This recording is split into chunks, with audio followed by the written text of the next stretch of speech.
چلو دلہنو سحری کے لیے آ جاؤ۔ رکشے کے بلانے پر وہ جیپ سے گئی۔ سحری ٹائم پر بھی وہ وجدان سے چھپ ہی رہی، جبکہ اس کے تو دانت ہی اندر نہیں جا رہے تھے۔ آمنہ خاتون نے باری باری ان کی نظر اتاری تھی، جبکہ سجیلہ کا منہ نہ جانے کس بات پر خراب تھا کہ انہوں نے سحری کرنے سے انکار کر دیا تھا۔ شکورن پھپھو بھی کسی وجہ سے آج جانے والی تھی، البتہ صوبیہ کا جانا ابھی فی الحال کوئی ارادہ نہیں تھا۔ امی کیا ہوا ہے، آپ نے سحری کیوں نہیں کی ہے؟ روزہ نہیں رکھنا کیا؟ طوبیٰ ان کے پاس بیٹھ کر بولی، جو چادر سر تک تانے لیٹی ہوئی تھی۔ تم کرو بیٹا جی جا کر ان کے ساتھ سحری۔ وہ تو کچھ ہوا نہیں تم سے، یہ وجدان کو قابو میں کرتی بلکہ اس کے ساتھ مل کر اس کی شادی کروائی۔ کیا بات ہے بھائی، یہاں تو مخلصی کا دورہ پڑتا ہے۔ ایسی بات نہیں ہے امی، بس کر دے۔ وہ تو مجھے کل رات وجدان اور رکشے کی باتوں سے پتہ چلا۔ واہ ری طوبیٰ واہ، یا تیری ماں تیری زندگی بنانے آئی تھی اور تو نے اپنے ہاتھوں سب تباہ کر لیا۔ کیسی اولاد ہے تو؟ ایسی ہوں میں امی، کیوں میں کسی کی زندگی میں زبردستی جگہ بناؤں؟ یہی رہ گیا ہے کیا میری زندگی میں؟ جو باتیں بولے مجھے صرف آپ کی وجہ سے، میں نے ہاشم بھائی کے ساتھ اتنا برا کیا اور اب وجدان کے ساتھ کرتی۔ امی میرا دل نہیں مانتا، جو کیا بس آپ کی بات کا مان رکھنے کے لیے کیا، لیکن سوائے برائی کی کچھ نہیں ملا۔ کیسی ماں ہیں آپ؟ مانتی ہوں بہت کیا آپ نے میرے لیے، لیکن دولت کے لیے مجھے تھالی میں پیش کرنا، کیا یہ صحیح ہے؟ کیا میری کوئی عزت نہیں ہے؟ امی تھک گئی ہوں میں، بہت زیادہ تھک گئی ہوں۔ کب تک آپ یوں کریں گی؟ دوسروں کی خوشی میں خوش رہنا کیوں نہیں سیکھتی؟ جو ہمارے پاس ہے بہت سے لوگوں کے پاس تو وہ بھی نہیں ہے۔ کیوں آپ زیادہ کی خواہش میں اس چیز کی بھی ناشکری کر رہی ہیں جو آپ کو میسر ہے؟ اگر میں یہاں نہ آتی، ان سب سے نہ ملتی، تو شاید کبھی یہ چیزیں نہیں سیکھ پاتی۔ آپ کیوں نہیں سیکھی؟ آپ کی بھی تو بوا ہی ہے نا، وہ آپ سے کتنا پیار کرتی ہیں اور آپ ان کا گھر توڑنے کی تیاری کر رہی ہیں۔ کیوں امی کیوں؟ جانتی ہوں آپ نے جو زندگی گزاری وہ آسان نہیں تھی امی، لیکن کیا پاپا نے کبھی آپ کو سکھ نہیں دیا؟ ہمیشہ ہماری خواہشات کے لیے محنت کی، پھر بھی کبھی آپ خوش نہیں ہوئی، بلکہ ہمارا دل بھی ان کی طرف سے برا کیا۔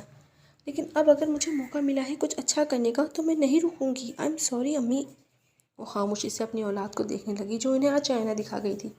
مجھے معاف کر دیں، میں بہت تلخ لہجہ اختیار کر گئی امی، لیکن یہی سچ ہے، کسی سے حسد، بغض، اسے مقابلہ بازی ہمیں ہی سب سے زیادہ متاثر کرتا ہے، ہماری شخصیت مسخ کر دیتا ہے۔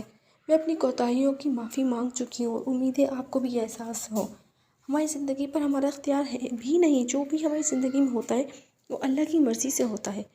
کسی کو زیادہ دے کر آزمایا جاتا ہے تو کسی سے لے کر۔ فرق بس نیتوں کا ہوتا ہے، اور جنہیں ان کی اچھائی کا صلہ یہاں نہیں ملتا، ان کے لیے جنت میں انعام ہے۔ میں نے اپنی غلطی تسلیم کی اور اس سے سبق سیکھا۔ مجھے یقین ہے کہ میرے ساتھ اب کچھ غلط ہو ہی نہیں سکتا۔ اس کے لہجے میں یقین تھا۔ اٹھ جائیں، عشاء کی نماز پڑھ لیں، دل کو سکون ملے گا، یقین کریں، مسکرا کر کہتی وہ ان کا ہاتھ چوم کر باہر آ گئی۔ کتنا بڑا سبق دے گئی تھی ان کی اولاد انہیں، ان کا سر شرمندگی سے جھک گیا تھا۔ کسی مقابلہ بازی کی کہ وہ اپنی نظروں میں ہی گر گئی تھیں۔ ہم اس دنیا کے لیے اتنا کچھ کرتے ہیں جس کا وجود ایک نہ دن ختم ہو جانا ہے، جبکہ اس دنیا کو ہم فراموش کر بیٹھے ہیں جو ہمارا اصل ٹھکانہ ہے۔ طوبیٰ آ جاؤ، ہم لوڈو کھیل رہے ہیں۔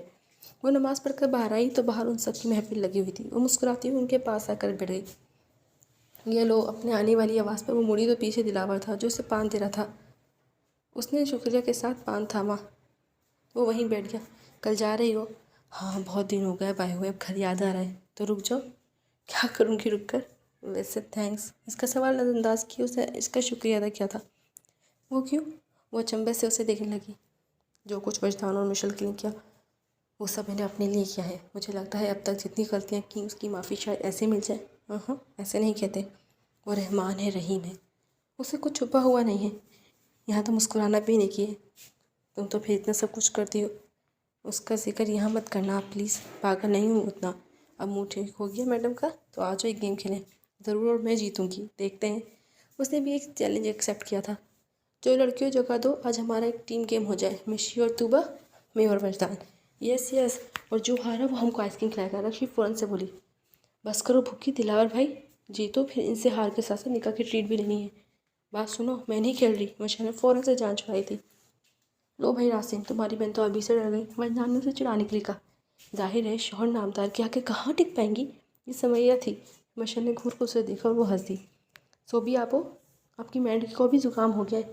مشل کے بولنے پر سب کا مشترکہ کہکا گونجا تھا۔ لو بھائی مش، یار ڈر گئی، عزت ہی مٹی کر دی۔ کوئی نہیں ڈری میں۔ وجدان کو گھور کر وہ اپنی جگہ بنا کر بیٹھ گئی۔ او پورے صحن میں ان کا شور گونجا تھا۔ آرام سے بھائی، کیوں شور ہو رہا ہے؟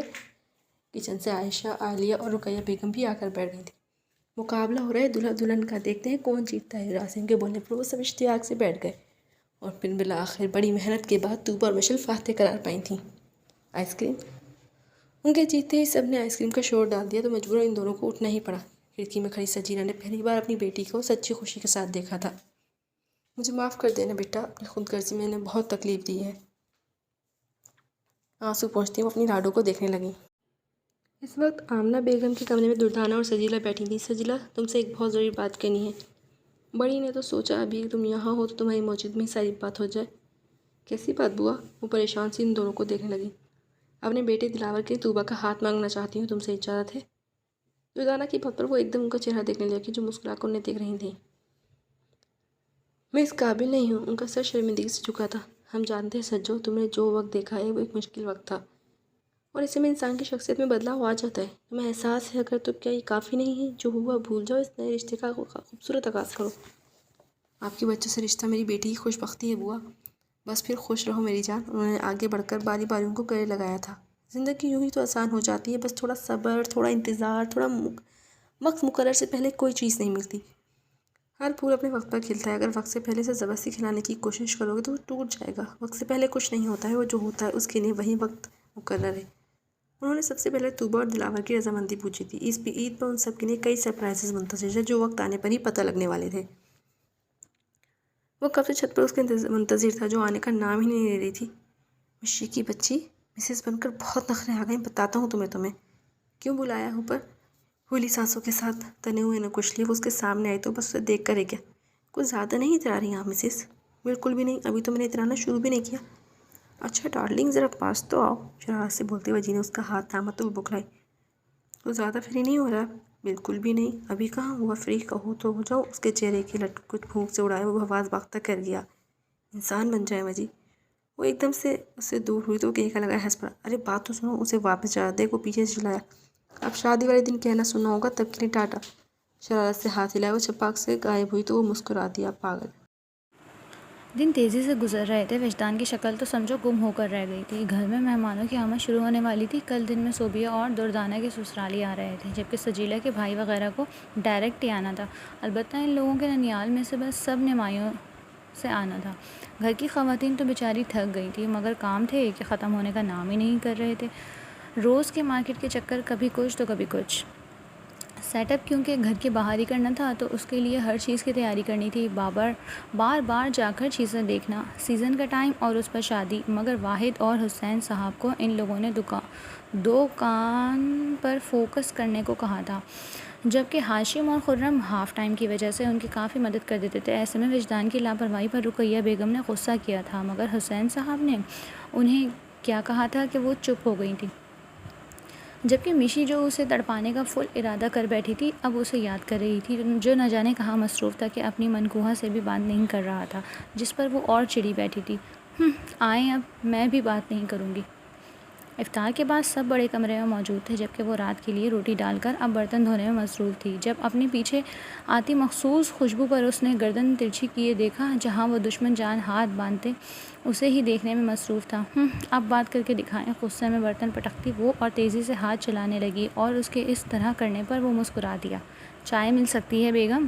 کیوں، یہاں کیا ہوٹل کھلا ہوا ہے؟ اس کے اس طرح تڑک کر کہنے کا اس کا دل کیا جھوم اٹھے، اور اس کی ڈرپوک بلی اب اس سے میاؤں کر رہی تھی۔ وعلیکم السلام۔ اس کے تڑکنے پر وہ ایک دم بولا، وہ شرمندہ ہو گئی۔ السلام علیکم۔ سڑے منہ سے بولتی وہ اسے واقعی پیاری لگ رہی تھی۔ وعلیکم السلام، کیسی ہو؟ آپ سے مطلب جیسی بھی ہوں۔ غصے سے بولتی اس نے چائے کا پانی چولہے پر رکھا اور برتن دھونے میں مصروف ہو گئی۔ اپنے پشت پر اس کی نظروں کی تپش وہ واضح محسوس کر رہی تھی، مگر اگنور کیے اپنے کام میں مصروف رہی۔ ویسے کچھ زیادہ ظالم نہیں ہو گئی ہو وائفی؟ ارے جواب میں بھی نہیں دوں گی اب۔ اسے یوں خاموش دیکھ وہ پھر گویا ہوا، مگر وہ اسے مسلسل اگنور کر رہی تھی۔ یہ لے چائے، ٹیبل پر رکھ۔ وہ اس نے برابر سے نکلی، مگر اس کا ہاتھ ایک مضبوط گرفت میں آیا تھا۔ یہ کیا بدتمیزی ہے، جانے دے مجھے۔ اگر نہ جانے دوں تو؟ وہ اس کی طرف جھکا تھا۔ وجدان میں شور، اس کی بات وجی کی انگلی نے روکی تھی جو وہ اس کے ہونٹوں پر رکھ چکا تھا۔ اس کی اتنی سی قربت پر اس کا دل پسلیوں میں دھڑکا تھا۔ ہٹو بھائی، کیا مسئلہ ہے؟ خود کو کمپوز کرتی وہ اس سے 4 فٹ دور ہوئی تھی۔ ویسے تو بڑی شیرنی بنی پھر رہی تھی، اب کیا ہوا؟ اس کے یوں گھبرانے پر وجی نے صاف اس کا مذاق بنایا تھا۔ آئے بڑے، اب جانے دو مجھے، پہلے یہ بتاؤ ناراضگی جب ختم ہوگی۔ ناراضگی کب ختم ہوگی؟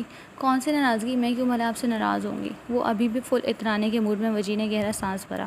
دیکھ لو، ابھی مان جاؤ، بعد میں مناؤں گا تو پھر تمہیں شکایت ہوگی۔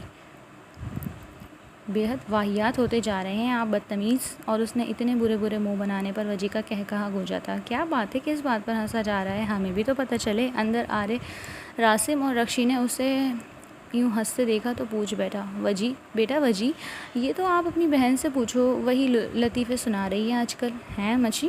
سچ؟ مجھے بھی کوئی لطیفہ سناؤ۔ فضول بول رہے ہیں یہ، تم کہاں یقین کر رہے ہو؟ اچھا سب چھوڑو، بس اتنا یاد رکھنا کہ شادی ہونے والی ہے اور تم ان سے ناراض ہو، اور وجی بھائی آپ کو میری بہن کو منانا ہے تو مجھے بہت سارا نیک دینا ہوگا۔ ہیں وہ کیوں؟ بھول جاؤ بیٹا، دینا نا بھائی، بھیا مجھے بھی چاہیے۔ راسم، میرے حصے کا سارا نیک تم رکھو گے، ان کے پاس ان کا بھائی ہے، سمجھے؟ وہ رکشی کو جتاتی باہر بڑھ گئی۔ یار یہ ابھی تک ناراض ہے مجھ سے، تو کیا نہیں ہونا چاہیے؟ راسم نے اسلامیہ انداز میں اسے پوچھا تو وہ سر جھکا گئی۔ پاگل ہے وہ، مان جائے گی، اداس نہیں ہو۔ وجی اس کے سر پر ہاتھ رکھ باہر چلا گیا۔ وہ خود منہ بسور کر وہی چیئر پر بیٹھ گئی۔ ٹینشن کیوں لینی؟ میں آدھا آدھا حصہ کروں گا نا، ایک تیرا ایک میرا۔ ہیں سچی؟ اسے جیسے یقین نہ ہوا ہو۔ لو تو کیا میں جھوٹا ہوں؟ راسم نے خفیے سے کہا تو وہ جھٹ ہاں میں سر ہلا گئی۔ ہاں ہیں؟ ارے نہیں، آج کل ان دونوں امن معاہدے طے پایا ہے جس کے تحت شادی تک ان میں نہ صرف دوستی رہنی تھی بلکہ معاہدے کی روح سے انہیں مخالف پارٹی پر مل کر ٹوٹنا تھا۔ یار راسم، مشو ناراض ہے مجھ سے۔ ارے کوئی ناراض نہیں ہوئے، ڈرامے کر رہی ہے تو کرنے دیں، ویسے تم لوگوں نے بھی تو غلط کیا نا، اور یہ تو تیرے خرافاتی دماغ کا کام تھا، تو اب تھوڑی بہت ناراضگی تو برداشت کرنی پڑے گی نا۔ کرنی تو پڑے گی، مگر میرا نام بھی رخشندہ ہے، رخشندہ، یوں چٹکیوں میں منا لوں گی اپنی مشو کو۔ ہاں مجھے یقین ہے تو یہ کر سکتی ہے۔ چل اب اچھی سی چائے بنا دے، فری ہو جایا کرو بس تم۔ اس کے ہاتھ پر مکہ مارتی وہ اٹھ کر اس کے لیے چائے بنانے لگی۔ اپنی بھی بنا کے سموسے لا رہا ہوں میں، 2 تیرے 2 میرے۔ اس کی اتنی نوازش پر وہ غش ہی کھا گئی تھی۔ وہ بڑے انہماک سے ڈرامہ دیکھنے میں مصروف تھی کہ وہ چپ چاپ اس کے پاس آ کر بیٹھ گیا۔ کیا دیکھا جا رہا ہے؟ ڈرامہ؟ چپس منہ میں ڈالتے اس نے ایک لفظی جواب دیا تھا۔ ایک کام تو کر دو یار، یہ شرٹ پریس کر دو، ابھی تھوڑی دیر بعد جانا ہے مجھے۔ بھئی ہاشم، رکشی یا راسم کو بول دینا۔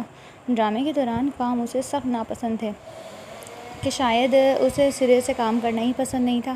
یار وہ بولتے اپنی بیوی سے بولو۔ اب بیوی منع کر رہی ہے تو بندہ جائے تو کہاں جائے؟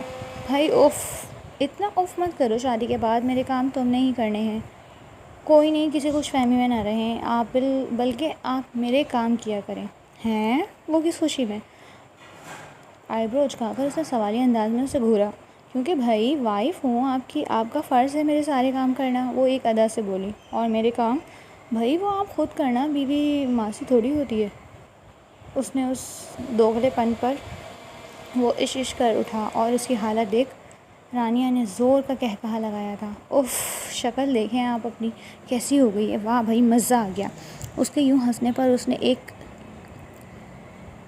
بیٹ مس کی تھی۔ اڑا لو مزہ میری جان، ایک بار آ تو جاؤ، پھر ساری ہنسی نکالتا ہوں۔ اس کی یوں دھمکی پر اس کی بولتی بند ہوئی تھی۔ ہائے میری جان شرما رہی ہے۔ اس کے چپ ہونے پر وہ مزید پھیل گیا تھا۔ زیادہ فری نہ ہو آئی سمجھ۔ ارے لو، مجھے نہیں پتا تھا میری جھانسی کی رانی کو شرمانا بھی آتا ہے۔ وہ ابھی بھی اسے چھیڑنے سے باز نہیں آیا تھا۔ اس نے غصے میں پاس پڑا کشن اسے کھینچ کر مارا۔ اچھا نا، غصہ چھوڑو، شرٹ تو پریس کر دو۔ اس کی معصوم شکل پر اسے نہ چاہتے ہوئے بھی اٹھنا پڑا تھا۔ ہاں دے بندہ ڈرامہ بھی نہیں دیکھ سکتا۔ جلدی بنتی اٹھی تھی۔ یا اللہ، جتنا بڑا میں کام چور ہوں، قسم سے بیوی بھی چن کر ملی ہے کام چوروں کی سردار۔ وہ بس ٹھنڈی آہ بھر کر رہ گیا۔ وہ سب بیٹھی کپڑوں کی سلیکشن میں مصروف تھی جبکہ طوبیٰ موبائل فون یوز کرنے میں مصروف تھی۔ رکشی نے رانیہ کو اشارہ کیا تو وہ چپکے سے جا کر طوبیٰ کے پیچھے کھڑی ہو گئی جبکہ اچانک ہی سمیہ نے اس کا موبائل کھینچا تھا۔ بھئی ہمیں بھی تو پتہ چلے کیا بات ہو رہی ہے، کس سے بات کر رہی ہیں، یہ ہمیں بھی تو بتاؤ۔ ضرور دلاور بھائی ہوں گے، کوئی نہیں، میں تو نہیں بات کرتی ان سے۔ او ہو، ان سے؟ ارے بھائی ابھی تو شادی بھی نہیں ہوئی اور یہ کیسے بلش کر رہی ہے۔ وہ سب اس کی کھچائی کرنے کے موڈ میں تھی۔ ویسے دلاور بھائی تو صحیح فدا ہوئے ہیں، ڈائریکٹ رشتہ یہ ہوتی ہے بہت محبت، جادو کر دیا تم نے تو توبہ۔ بھائی کیا ہے، میں تو گیم کھیل رہی تھی، کھیلنے دیں مجھے۔ دلاور کے نام پر اس کا دل عجیب لے پہ دھڑکا تھا، اس لیے چہرہ جھکائے ہوئے موبائل یوز کرنے لگی، جبکہ اس کی حالت پر وہ تینوں ہی کہے لگا رہی تھیں۔ ہنس لیں جتنا ہنسنا ہے، میں بھی دیکھوں گی شادی والے دن تم تینوں کو۔ دیکھیں گے بھائی، چلو اب جلدی سے ڈریس ڈیسائیڈ کرو۔ ابھی وہ سوٹ دیکھنے ہی لگی تھی کہ موبائل کی بیل پر موبائل دیکھا، جہاں ایک نمبر سے میسج موصول ہوا تھا۔ میرے نام پر شرماتی جھجکتی اچھی لگتی ہے یہ حیائی رنگ، آپ پر جچتے ہیں، بس ایک بار یہ رنگ روبرو ضرور دیکھنے کی خواہش ہے، دل کے ہر کونے پر تو آپ پرجمان ہیں، پھر بھی یہ دل ایک بار پھر آپ سے محبت کا خواہش مند ہے دلاور۔ اتنے خوبصورت پیغام پڑھ کر وہ سرخ سی ہوئی تھی، دل نے ایک بیٹ مس کی تھی۔ چاہے جانے کا احساس کتنا حسین اور انوکھا ہوتا ہے، اس بات کو احساس آج اسے ہوا تھا، اور ایک لمحے کو اس نے خود کو ہواؤں میں اڑتا محسوس کیا ہے۔ اللہ اس پر یوں مہربان ہوگا، یہ تو کبھی اس نے سوچا بھی نہیں تھا۔ اس نے احساس تشکر کے تحت آسمان کی طرف دیکھا اور بے اختیار مسکرا دی۔